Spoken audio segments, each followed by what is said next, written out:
आणि गटनोंदणी अगोदरच नगरसेवक नॉट रिचेबल का होता तसा प्रश्न अनेकांना पडला असेल। त्याचं उत्तर हे आहे की निवडणुकीनंतर 30 दिवसांमध्ये गटनोंदणी करणं बंधनकारक असतं।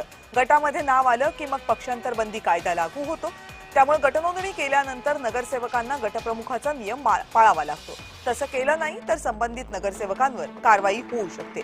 महाराष्ट्र महापालिका अधिनियम कायद्यानुसार ही आखणी करण्यात आलेली आहे। या कायद्यानुसार पक्षांतर बंदीचा कायदा लागू होतो। नगरसेवकांना निवडणुकीनंतर 30 दिवसांच्या आत त्यांना गटनोंदणी करणं किंवा आघाडी करणं हे बंधनकारक असतं। कारण एकदा ही गटनोंदणी झाली, तुम्ही कुठल्या आघाडीचा भाग आहात, कुठल्या गटाचा भाग आहात हे स्पष्ट झालं की त्यानंतर या नगरसेवकांना पक्ष बदलता येत नाही। विभागीय आयुक्तांसमोर जाऊन त्यांना सही करणं बंधनकारक असतं, प्रत्यक्षात जावं लागतं। विभागीय आयुक्तांकडे निवडून आलेल्या नगरसेवकांची एक यादीही दिली जाते आणि त्यानंतर ही प्रक्रिया पार पडली जाते। विभागीय आयुक्त उमेदवाराचा फोटो, त्याचं ओळखपत्र हे तपासतात आणि मग त्याची नोंदणी करून घेतात। विभागीय आयुक्त प्रतिज्ञापत्रानुसार उमेदवाराची गॅझेटमध्ये नोंदणी करतात।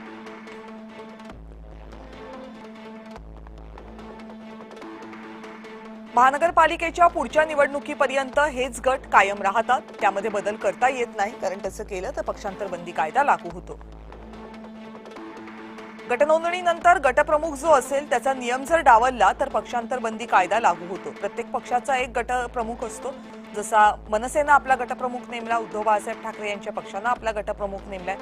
नियम डावलला तर संबंधितांचं नगरसेवक पद हे जाऊ शकतं।